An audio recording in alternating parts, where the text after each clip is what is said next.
Okay, welcome everyone to Building Scalable Telemedicine, a friendly conversation about the MSO-PC model. It's good to see you all here today.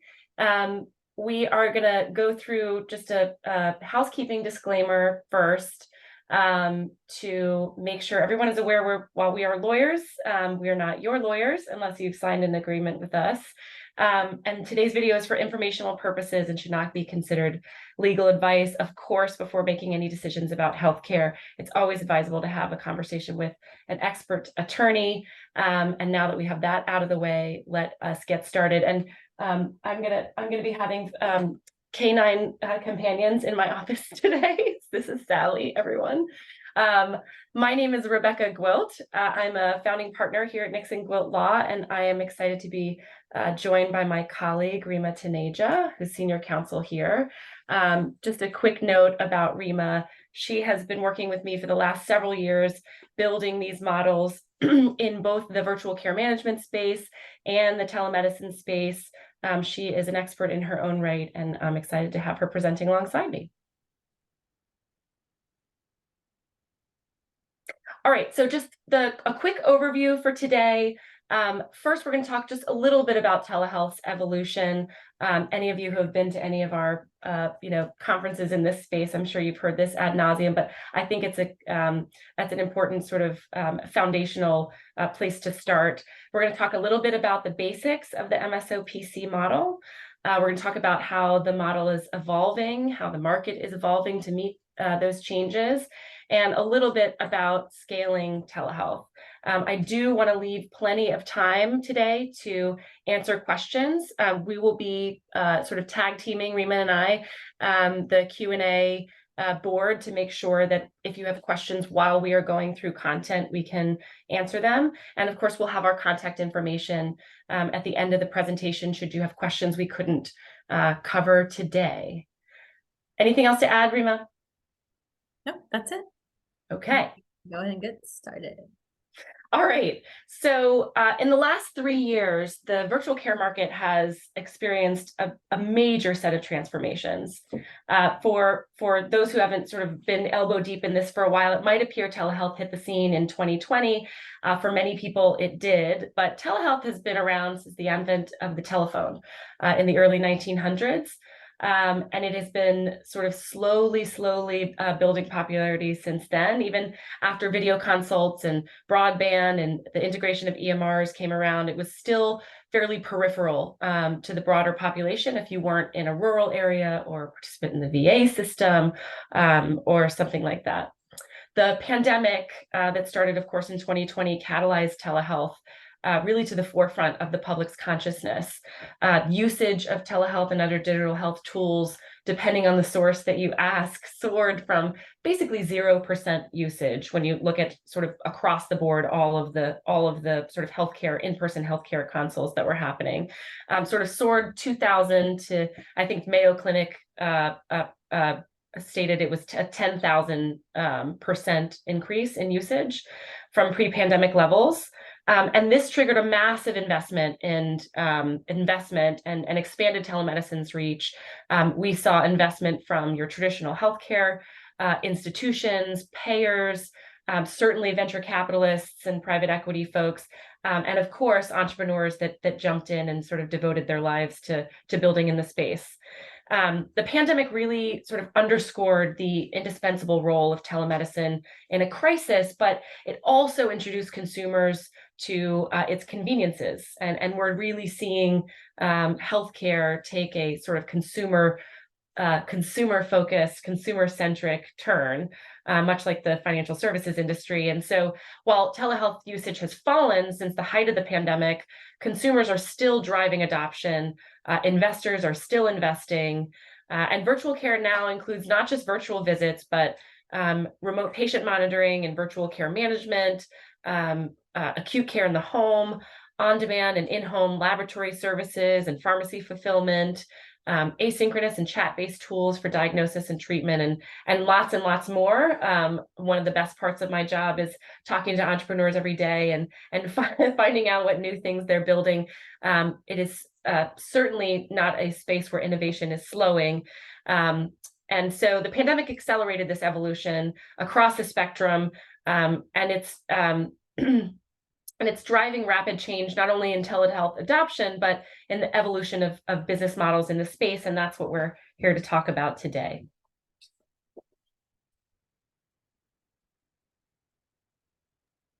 All right, so the focus of our conversation today is the MSO-PC model.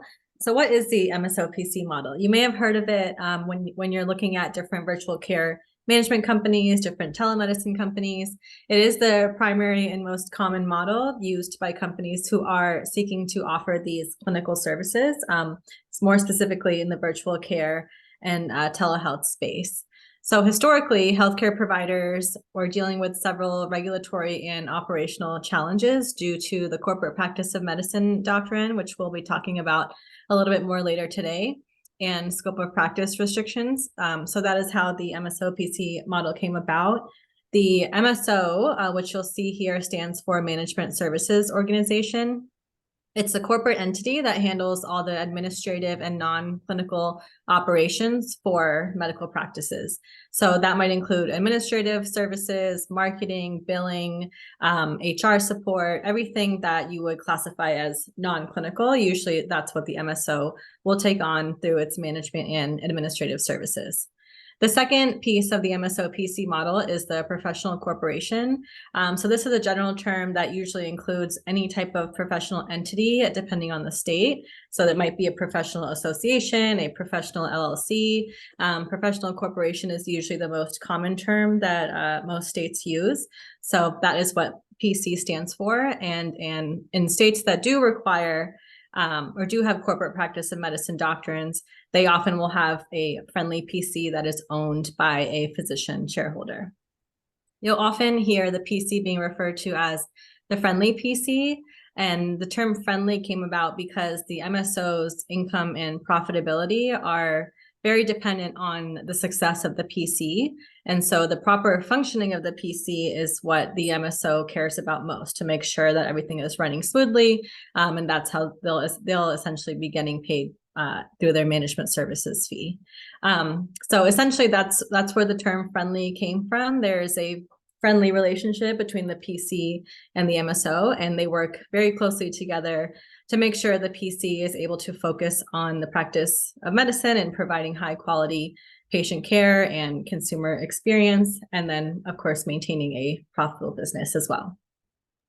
Yeah, and I'll just note that this didn't, in my day-to-day business, I'm usually building these for virtual care management and telemedicine companies, but this is a very common phenomenon they used to be called physician practice management companies, or PPMCs. It means the same thing. This basically, for virtual care management companies, became a tool to help them expand multi-jurisdictionally. But it's also useful for physicians and other licensed practitioners who really aren't interested in the business side of medicine and really just want to practice and see patients. And one way that they do that is they outsource the back-end functions of their physician practice to a management company, and they pay them a fee to handle all the things that they don't want to. I'm sure a lot of you have outsourced things in their lives, and that's essentially what this is.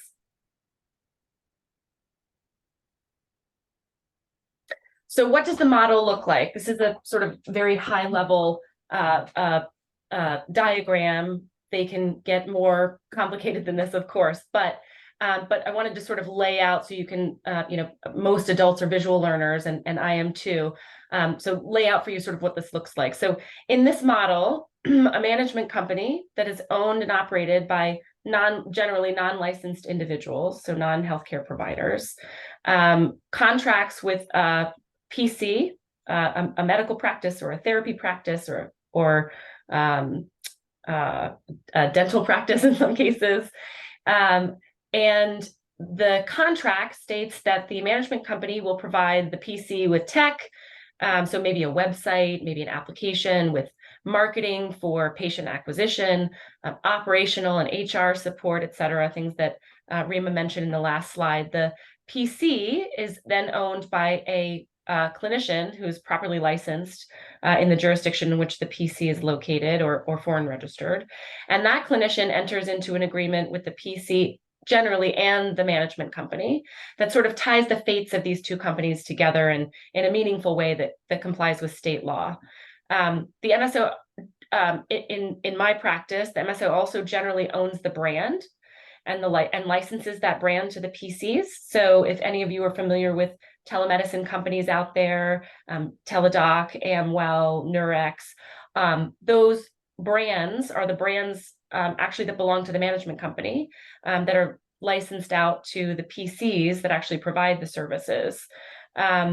So one benefit of that is that it ties the MSO and the PCs together for marketing purposes. But of course, the management company is the one that your venture capitalists want to own. And so part of that strategy is making sure that all the valuable assets from a business perspective remain with the management company. To the consumer, of course, it appears that there's only one company. In fact, there are at least two, as evidenced by this model, the management company and the PC.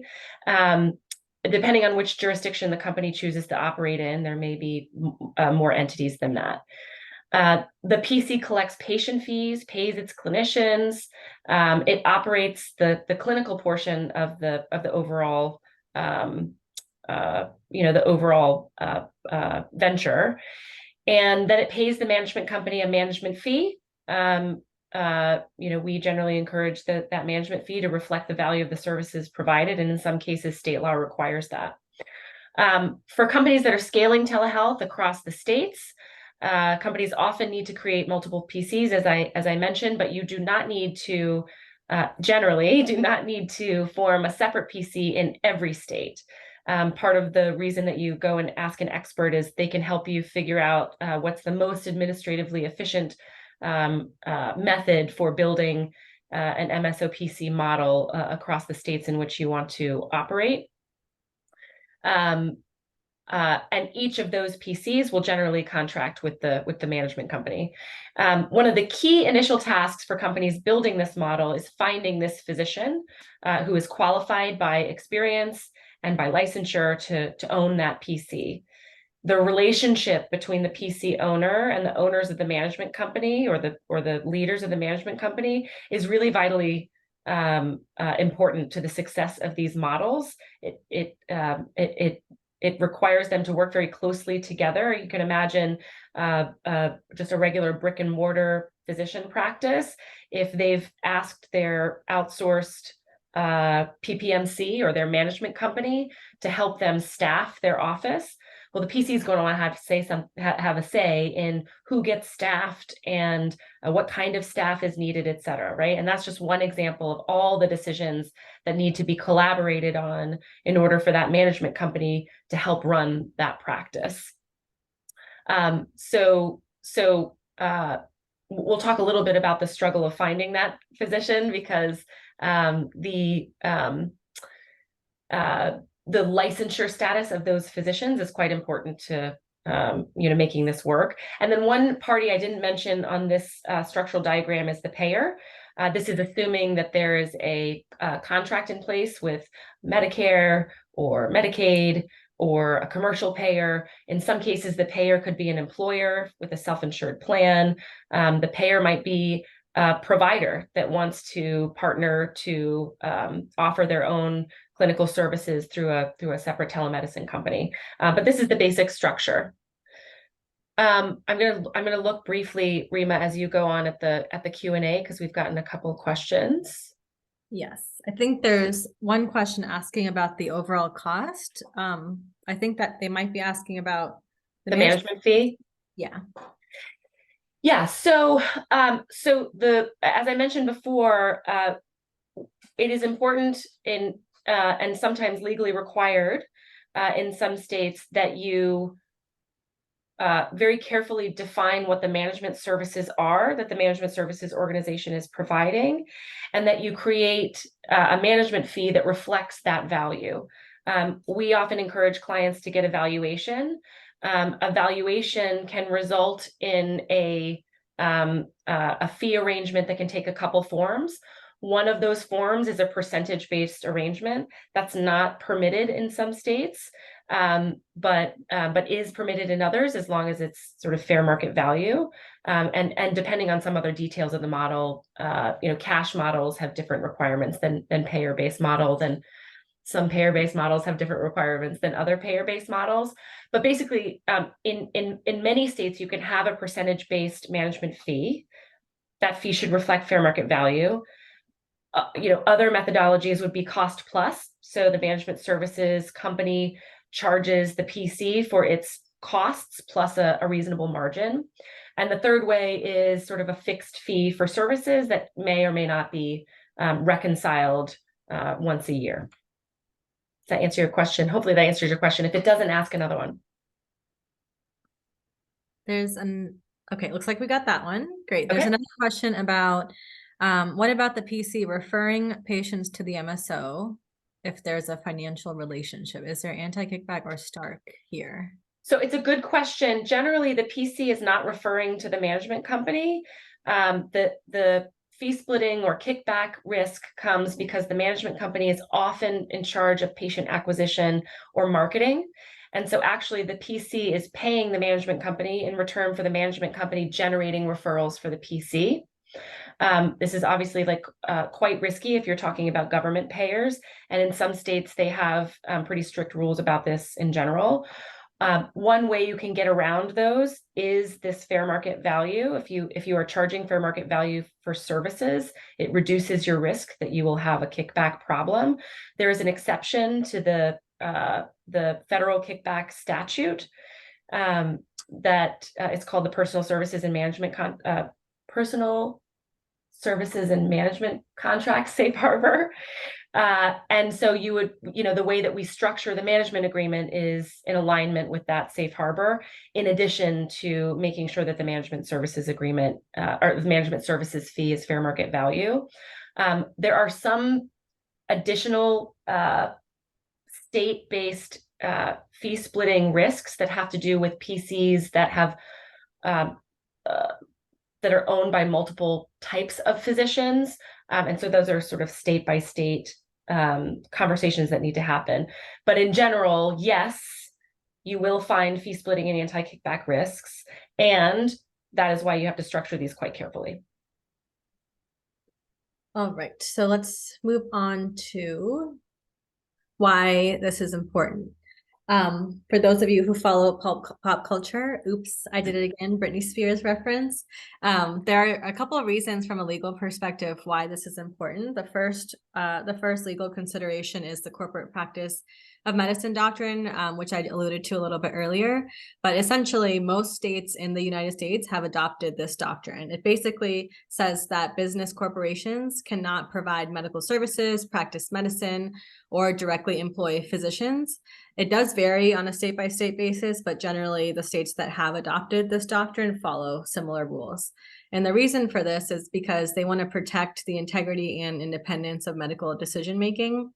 So oftentimes, physicians may be unduly influenced by corporations, or corporations might be motivated by profit generating tactics. So the policy reasons behind creating this doctrine is to really make sure that medical decision making by the physicians is protected, and protecting those physicians in a sense where corporations won't be interfering in how they're practicing medicine and serving their patients. So in the MSO-PC model, providers retain sole authority and control over all medical decision-making through the PC, and that is very important to comply with the corporate practice of medicine doctrine. There needs to be sufficient separation. The MSO cannot at all influence any sort of clinical decision-making, clinical protocols, etc. The PC and the physician must have all sign off and final approval over anything that might be related to the provision of clinical services. On the other side, the MSO is the one who's ensuring the business operations are running smoothly so that the providers on the PC side can focus on providing high quality patient care. And that way they don't have to worry about the burden of handling all of the administrative pieces of running a practice. There's also a scope of licensure considerations. So this will vary depending on what type of clinical care the PC is providing. So as Rebecca mentioned earlier, there could be dental practices who are pursuing this model, behavioral health, your traditional medical care as well. And so there will be different rules in terms of what types of clinicians can actually own the PC and who has to own the PC, et cetera. Yeah, And and I'll just add to that the MSO-PC model is also used in general, not just in telemedicine, to sort of consolidate operations for multi-jurisdictional practices. And some states won't allow you, for instance, to foreign register your PC in another state. You have to create a whole additional PC. Or you have to find a doctor who's licensed in that state to be able to practice there under a whole new PC. The MSO allows you to do that without, consolidating operations without having to really replicate a whole business in additional states. So that's just another sort of flavor of the scope of licensure challenge. And then lastly, fee splitting is another set of regulations that are usually at the state level. Basically, the rules say that professionals should not be sharing any sort of professional fees with non-healthcare professionals. How that applies to this model is when we talked about the management fee earlier, that's another layer of why it's very important to make sure that you're clearly defining what those management services fees are and that they align with fair market value so that it doesn't appear that the PC is splitting any sort of professional fees with the MSO, which is a non-clinical entity. All right. I see we have one question about finding a PC owner.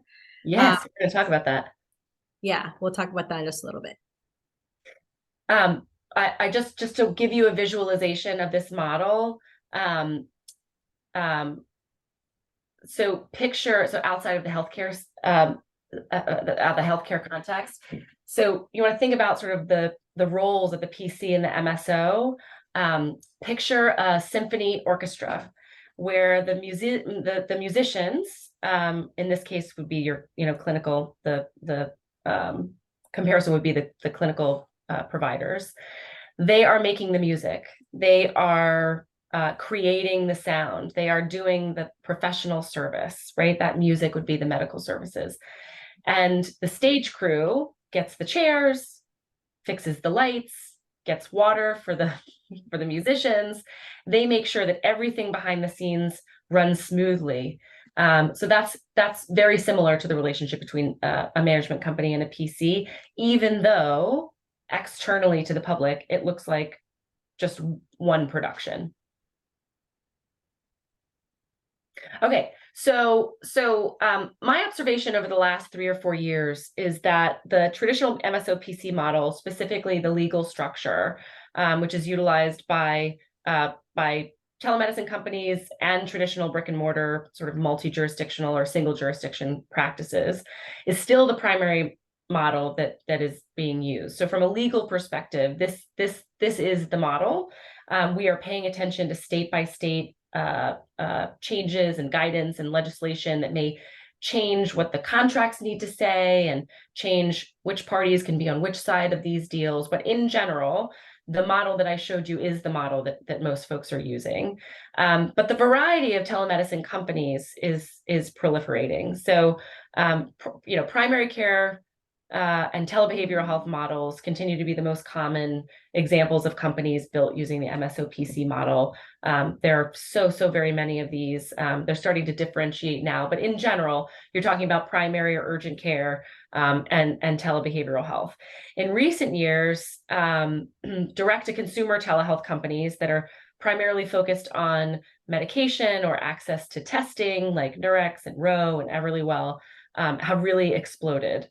The remote patient monitoring industry has begun to adopt this model, as many companies are finding that it's too hard to train traditional clinicians in how to manage and bill for monitoring and care management programs. There are special risks as far as that goes, but we are seeing those models emerge.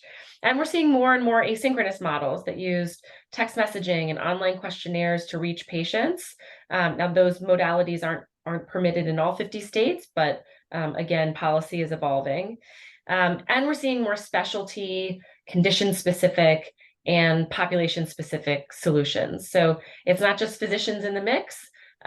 You've got physical therapists, you've got pediatricians, you've got women's health physicians, and other specialties that are building their own clinical services.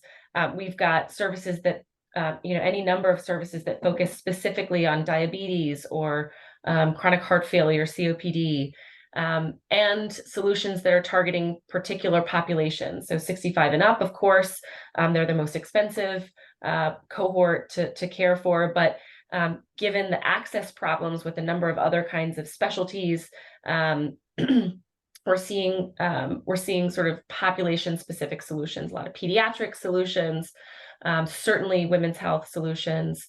And as healthcare becomes more consumer-centric, all of these sort of bespoke solutions are growing. It's been a really interesting couple of years.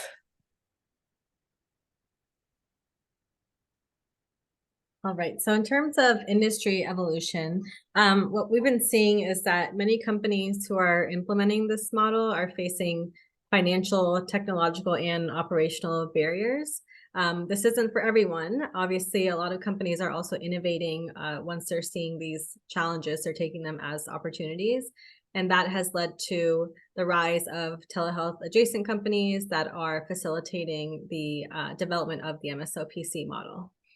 So from a financial perspective, at the outset, legal costs on their own can reach hundreds of thousands of dollars, depending on your specific model and the services that you are offering. So that is one consideration that many companies who are looking to build this model are evaluating. Oftentimes, our clients are building multi-jurisdictional practices, or most commonly 50-state practices, and that can be a significant lift. So to make sure you're getting the most bang for your buck and making that investment worthwhile, you'll need to reach a significant number of consumers, onboard customers, and in order to do that, you'll probably need to engage in sales strategies and determine your acquisition cost for those consumers, and that can also be very expensive. Also, to remain competitive in the market, you'll want to portray your offerings as a unique approach. So now that telehealth and virtual care services have become more prominent in the market, you'll want to make sure that you are solving a particular problem that the healthcare industry is facing, and also move quickly so that you can build a presence in the market. And to do that, you'll need to build the technology probably very swiftly, get appropriate staff on board. That can also be expensive, and if there are delays in development or hiring, that can come with its own challenges. Many companies who are in this space have academic medical professionals and non-clinical tech staff on their boards or in their C-suite, and they have a lot of great ideas in terms of what the product could look like.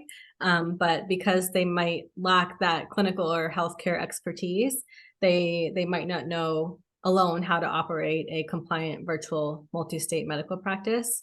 So those are some of the challenges that companies that are looking to build this model and in this space are experiencing.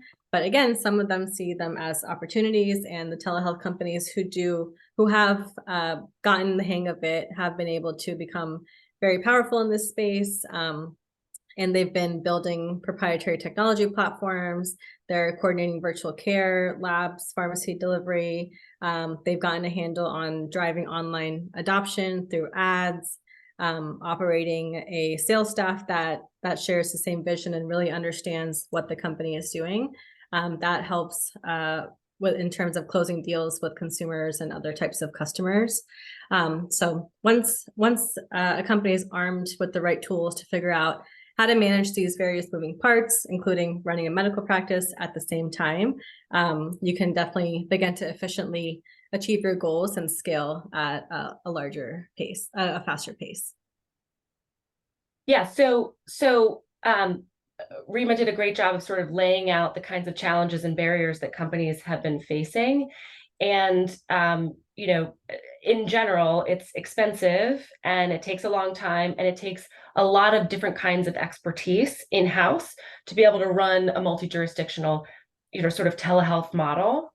And while companies for the last couple of years have primarily been building all of that in-house, folks who are sort of adjacent and watching that happen, and some people who have been on the inside that are ready to pop out have come up with solutions that are driving new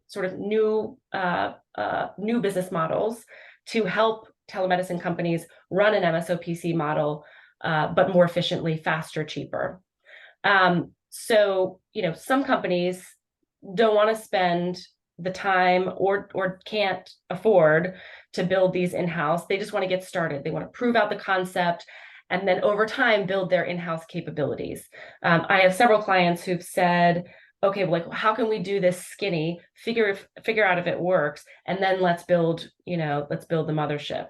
In the last 3 years, this sort of phenomenon, this desire to sort of get started and then expand, has driven the emergence of a number of companies built around facilitating the growth and the operations of the MSO-PC model. One is the outsourced PC network. And I call, if you build it from scratch, my term for the PC network is an exclusive PC network, or an affiliate, a closely affiliated PC network. An outsourced PC network is something a little bit different. So for many years, as I mentioned, companies building in this space built their own networks. That's a business by itself. Since 2019-ish, probably before then, but it came on my radar around 2019. Several companies emerged that offer telehealth and traditional providers the opportunity to outsource the PC part of their telemedicine company. This can look a few different ways depending on the specifics of the company's operation, but primarily it takes the form of either a staffing arrangement or a marketing arrangement. Using an outsourced PC network instead of an exclusive PC network can allow a company to focus on the tech, optimize, access to their solution, their technology solution, consolidate their sort of vendors and vendor management and operations, and leave the practice of medicine and running a medical practice to a third party.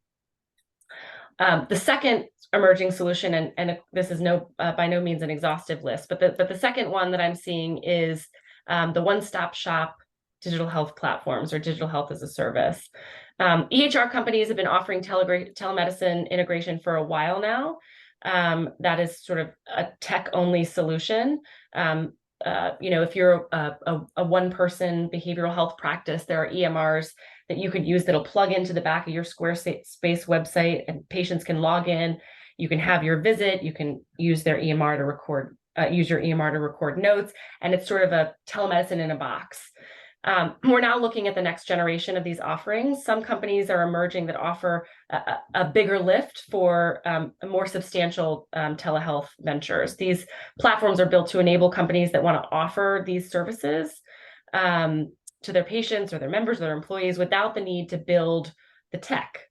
They are often white label solutions that offer front end and back end tech. So your front end website, your back end EMR, and video and text solutions, ancillary services like pharmacy and lab fulfillment, and even in some cases, connection to an outsourced PC network. They are new, and law and policy are going to have to evolve to deal with them. But for now, the value prop is that they can save someone with an idea and a problem to solve significant time in ramping up a new telehealth offering. And then the last, and somebody asked about this, are services that are popping up, companies that are popping up with a specific specific intention to connect telehealth companies with physicians who can serve as friendly PC owners. One of the key challenges for telehealth companies that want to operate in multiple states is finding the right physician who has the right licensure and knows what they're doing and will help you maintain compliance in your model. There's a cottage industry, if you can call it that, of doctors who are getting dozens of state licenses and marketing themselves as PC owners. But unless you're working in this day to day and you're on the inside, like we are, it can be very hard to find these people. So there are companies that are emerging to help sort of place those PC owners for companies that want to get into the telemedicine space.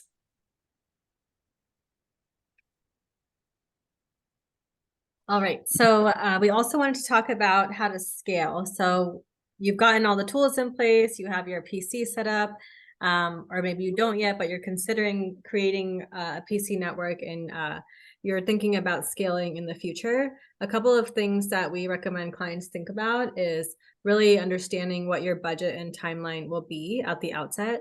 So oftentimes we hear from clients that they want to, they want to build this model as quickly as possible. They want to launch in 2 weeks, and they want to know how fast they can get there. So it's important to be realistic about your budget and timeline. As we mentioned earlier, it can be very expensive for a number of reasons. From a timeline perspective, as we mentioned earlier, getting that physician owner on board is probably going to be one of your first steps and can take a couple of months to identify somebody who will share your vision, getting through all the negotiations. And then there can be timeline delays from a state registration perspective. So when you're forming a company, it's kind of up to that state in terms of how quickly they can get that approval done. So it's just important to consider that there are different budget and timeline considerations to pay attention to. It's also important to figure out what's important right now versus in the long term. If your goal is to get to market as quickly as possible, your initial model might differ from what your long-term model is going to be. If budget is important to you, you may want to start with the pilot and just launch in 1 or 2 states and test out the model before you pursue a multi-jurisdictional or 50-state expansion. It's also important to identify your primary product. So this will help you decide whether you want to utilize in-house resources or if you want to outsource to third parties. Keeping in mind, when you do outsource to third parties, you lose some of that control over the primary product. So if your primary goal is to offer clinical care, then you may want to keep your PC network and your physicians in-house. If your technology is your primary product, then you may not want to use a third-party development company or a digital health one-stop shop to build that for you. Lastly, you will want to find an expert to help you build this model. As you may have picked up on throughout our webinar today, building an MSO-PC model is highly complex and can vary depending on what your actual model looks like. So you can run into significant risk from a compliance perspective, but also from a scaling perspective if you try to do this on your own. Even if you have a complete document package that's been vetted by a law firm, that's not necessarily enough to make your model compliant, because in practice, you will want to make sure that you are actually reflecting the specific model that you're implementing, and simply using that document package won't get you there. So once you have all of these things in place, you will be ready to go, but it is important to consider all of these things if you're looking to scale. All right, let's take a break and answer some of the questions in the Q&A, Reema. Yes. Let's see. Which of the most populated states are most difficult and which are a bit easier to get set up in? That is a great question and one that we get often. So I will say off the top of my head, New York is a very challenging state to get started in because they have multiple rounds of approval that need to happen before you can be live and operating. They also are significantly backed up, so their state departments take weeks, sometimes months, to even review paperwork that's being sent to their office. From a corporate practice of medicine perspective, California is one of the most strict states as well. So if you're looking to pilot, we usually don't recommend starting there. A lot of our clients consider Florida as a pilot state because they don't adopt the corporate practice of medicine doctrine, so it's a little bit more efficient to test your model out there. I like Virginia, but I'm located in Virginia, so it might be biased. There are also, difficult to set up. So there are some states where you can, launch your PC that same day. And there are some states like New York that can take months. There's a handful of states that require a 2-step process. So you have to go through their medical board before you can go and sort of register. Kansas is another one I would say stay far away from if you're just piloting. Their process is just a mess, and they require special insurance So that can be tough. Nevada is another good state. Some people like to start there. But most of our clients, they're focused on where the largest population is, right? If they're doing direct to consumer, in particular, because they're going to be spending money on online ads usually, and they want to get the most bang for their buck, the most people that would be likely to try their service. Some clients will say, "Hey, I've got a deal in the books with with Texas Medical Center, and they're going to be my first customer. We got to start in Texas." There are all sorts of different ways to sort of determine which states you want to start in. Some are timeline, some are budget, some are based on the physician, the licensure status of your friendly PC owner. Some are based on your business contacts and where you have the best network. All right, we have a couple more questions. Someone is asking about if you can write off in taxes the cost of the money flow to the MSO if you are 1099. I think this might be a bit more complicated from a tax law perspective than we can answer now. Yeah, Lisa, you can just email me directly. I'm not sure exactly what the question is. And if I don't know the answer, I'm happy to refer you to somebody who would. We have another question about multi-specialty care teams. Is the structure different or more complicated for multi-specialty care teams, referencing our points about population-specific care? So I think this would depend on what exactly the different clinical services are, because some states don't allow the PC to serve multiple different types of specialties. Yeah, so this would be about state law regarding sort of who can own PCs and who can provide services, who the owner of that PC can hire. I know in Florida, I was just working on, in Florida, they have a law that says, if you're a primary care physician, you can't hire a cardiologist to work at your practice, for instance. So those are sort of scope of practice, state level rules around that. In terms of the MSO-PC model, what it would impact is how many PCs, who the owner of those PCs are, but it would still be the same general model. There's a question about value-based care.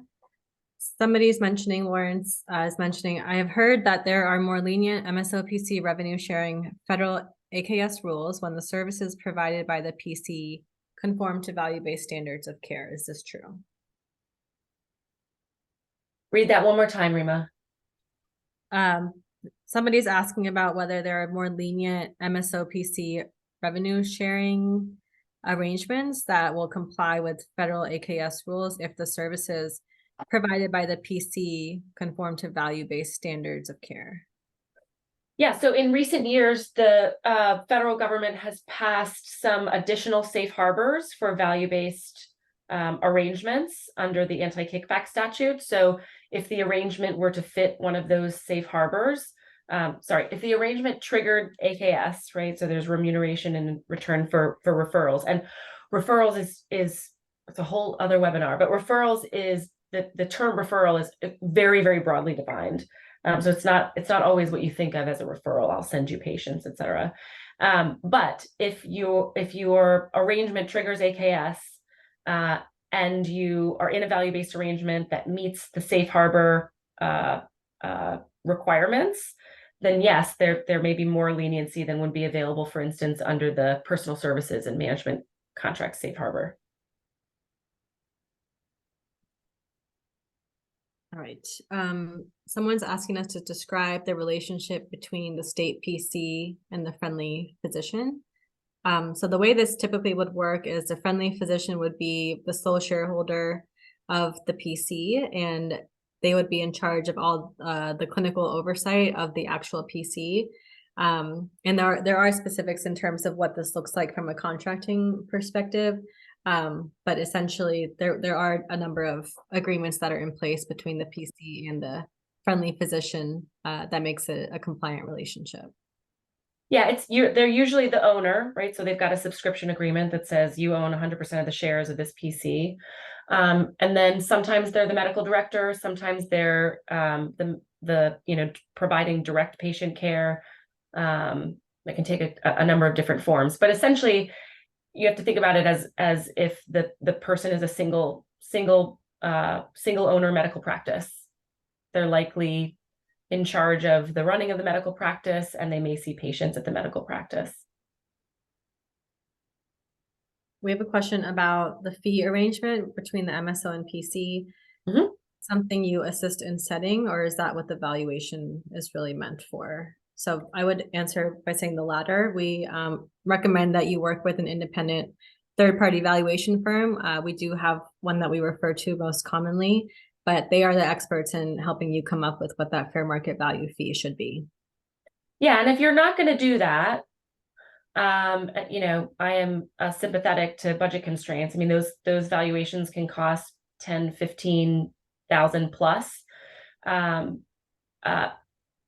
To reduce your risk, you want to be able to document how you arrived at a management fee that reflects the value of the services you're providing. You may want to choose cost plus with with an industry standard,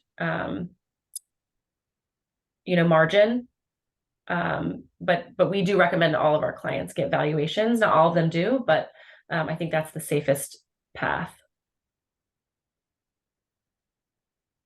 There's a question about insurance contracting. I've heard some insurance companies require a physical location in state for credentialing.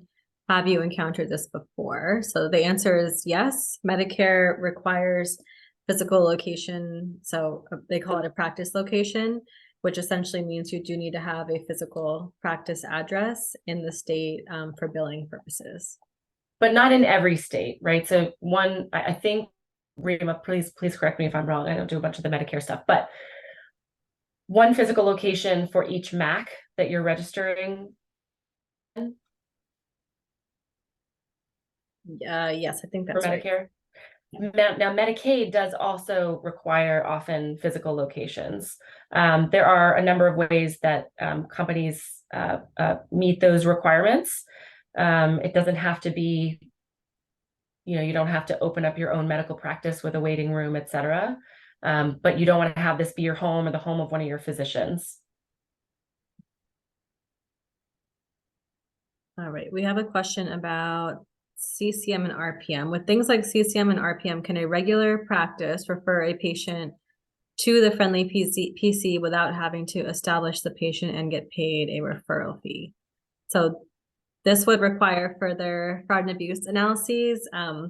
This type of arrangement does implicate AKS, so we would have to dig into it further and see if there's a safe harbor that might apply. There's absolutely no problem in a physician practice referring a patient to another practice that provides specialty services like remote patient monitoring. It is the payment in return that creates the problem. Happy to help you with that. We get that question a lot. Scrolling through to see which other questions we have.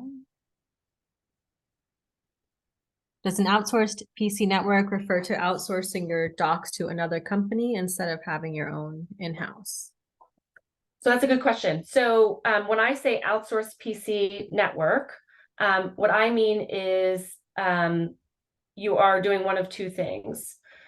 Your company is tacking on to someone else's PC network to provide them services, or you've created your MSO-PC model and you're using an outsourced network to staff your PC. Hopefully that makes sense. If it doesn't, ask a follow-up. For an existing practice who wants to expand into another state, how do you separate the split of responsibilities, MSO versus PC, of the current practice?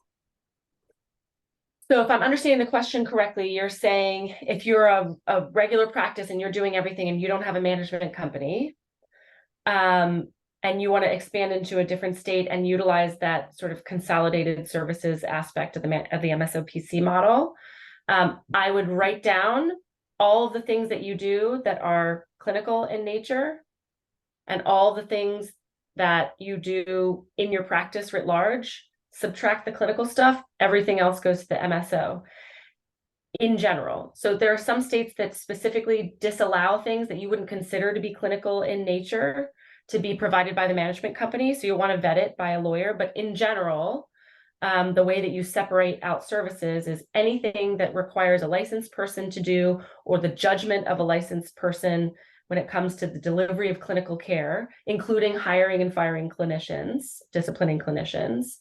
That is going to be the responsibility of the PC. Anything administrative in nature that doesn't require the clinical judgment of a licensed professional can be provided by the management company. We have another question about the arrangement between the MSO and PC in terms of the management fee. Is there any arrangement in which the MSO can charge the PC a percentage of PC revenue the MSO generates? In some states, the answer is no. In other states that have fee splitting restrictions, or if you're using federal healthcare programs, if you're enrolled in federal healthcare programs, the answer is yes, it can be percentage based, but the percentage based needs to be fair market value. So if you're going to use a percentage based model, you better be able to back up that percentage reflects the value of the services you're providing.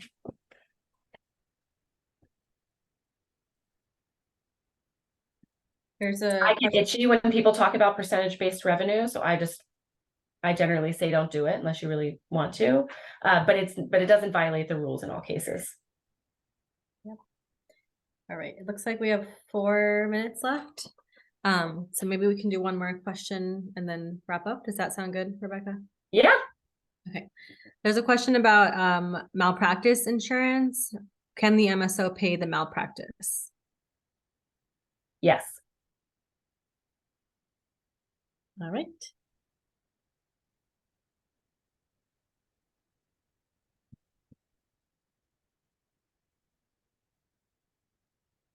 Okay, I think the rest of these questions are probably a little bit more complex to answer live today. But do we have our emails up here? Well, you can find us. My email is the QR code on the last one is my email. Yeah. So if you scan the QR code, send me an email with any follow-up questions. Like I said, the recording will be available in a week or so. The last slide, Reema, if you want to put that code up, that is the QR code that leads to our monthly Insights newsletter. We write pretty substantive articles pretty often on these topics. So if you want to hear them and be reminded of them, sign up for the newsletter. On LinkedIn, we also provide, if you're in the telemedicine space, on LinkedIn, we also provide a at least monthly update on changing laws related to virtual care in the United States.